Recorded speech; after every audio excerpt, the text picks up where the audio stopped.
ආයුබෝවන් දරුවනි අද දින මම ඔබ එක්ක සාකච්ඡා කරන්න උත්සාහ කරන්නේ රසායන විද්‍යාව කොටස යටතේ එන ආවර්තීය විචලන ආවර්ත වගුවේ ඔබ දන්නවා කාණ්ඩ සහ ආවර්ත දකින්න හම් වෙනවා. ඒකට අපි දන්නවා ආවර්ත වගුවේ කාණ්ඩ ඔස්සේ ඉහළ සිට පහළටත් ආවර්තයක ඔස්සේ වමේ සිට දකුණටත් යන විට භෞතික හා රසායනික ගුණ වෙනස් වෙන බව. මේ භෞතික හා රසායනික ගුණ ක්‍රමානුකූලව වෙනස් වීමට අපි කියනවා ආවර්තීය විචලන කියලා.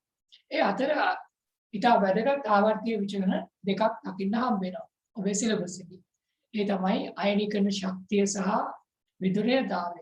මේදී මම අද කතා කරගන්න බලාපොරොත්තු වෙන්නේ අයනීකරණ ශක්තිය කියන කොටස පිළිබඳයි. අපි මුලින්ම බලමු මේ අයනීකරණ ශක්තිය කියන්නේ මොකක්ද කියලා අර්ථ දක්වන්න. අයනීකරණ ශක්තිය කියලා කියන්නේ අර්ථ දැක්වීම අනුව ගත්තොත් වායුමය අවස්ථාවේ පවතින මූලද්‍රව්‍යයක න්‍යෂ්ටියට ලිහිල්වම බැඳී තියෙන ඉලෙක්ට්‍රෝනයේ බැඳීම ඉවත් කර වායුමය අවස්ථාවේ පවතින ඒක ධන අයනයක් සෑදීමට අවශ්‍ය අවම ශක්තිය වෙනවා. මෙතන උදාහරණයකට සෝඩියම් අයන. සෝඩියම් වායුමය පරමාණුව න්‍යෂ්ටියට ලිහිල්ව බැඳලා තියෙන ඉලෙක්ට්‍රෝනය අයින් කරපුවාම ධන අයනයක්. ඒකට අපි බාහිරින් ශක්තිය ලබා දෙන්න. ශක්තිය ලබා දෙන්න. එතකොට මේ ඉලෙක්ට්‍රෝන ඉවත් කිරීමට අවශ්‍ය අවම ශක්තියට අපි කියන්නේ අයනීකරණ ශක්තිය. අයනීකරණ ශක්තිය කියලා. හැබැයි එක් පරමාණුවක් සඳහා ගණනය කරන මෙම අගය ඉතා කුඩා අගයක්. එනිසා මෙවැනි පරමාණු අවගාඩ්‍රෝ සංඛ්‍යාවට එනම් අවගාඩ්‍රෝ සංඛ්‍යාව සංකේතවත් වෙන ඒ වලින් 6.02 වැඩි කිරීම 1023 ප්‍රමාණයකට ගණනය කරනවා අයනීකරණ ශක්තිය.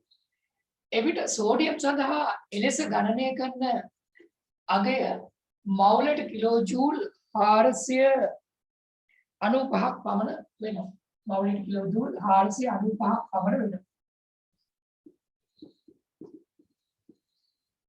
එතකොට අයනීකරණ ශක්තිය කියන්නේ ආවර්තීය විචලනයක් දක්වන ලක්ෂණය. අපි ගත්තොත් මේ අයනීකරණ ශක්තිය මූලද්‍රව්‍ය විශ්ේ පරමාණුක ක්‍රමාංකයට එදිරිව ප්‍රස්ථාරගත කරපුවාම ක්‍රමාත් රටාවක් දක්වන්න ලැබෙනවා. මේක තමයි අපි කියන්නේ ආවර්තීය විචලනයක් කියලා.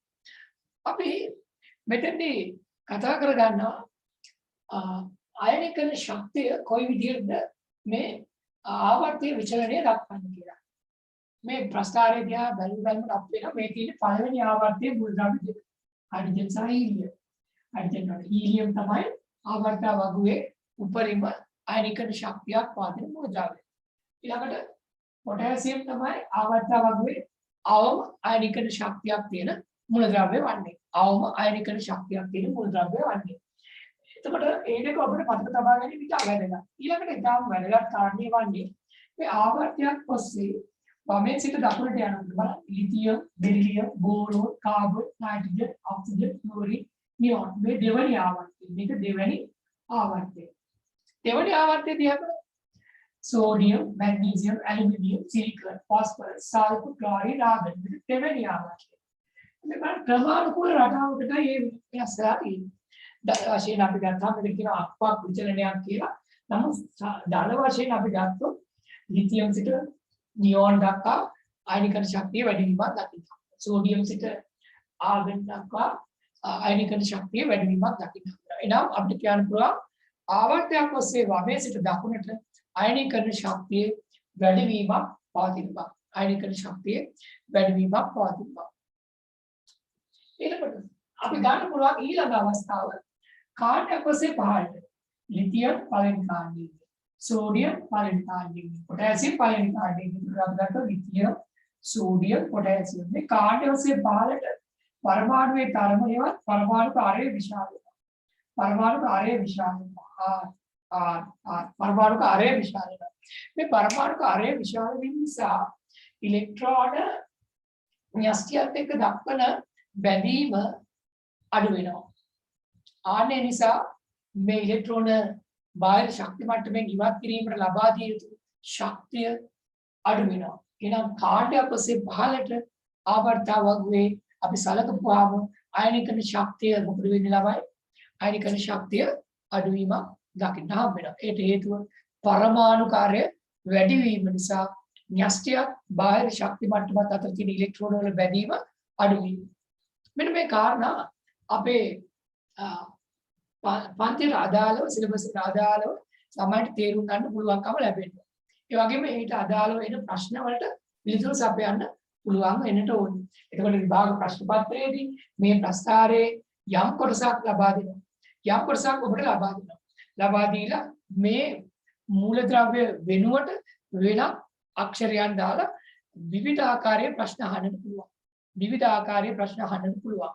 අපි ඉදිරි දිනකදී මේ අයනීකරණ ශක්තිය සම්බන්ධ එවැනි ප්‍රශ්න වලට පිළිතුරු සපයන්නේ කොහොමද කියලා ඉගෙන ගමු.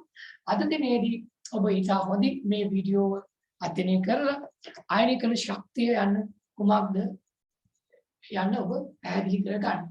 අපි නැවත දවසක වීඩියෝ එකකින් හමු වෙමු. එසේනම් ආයුබෝවන්.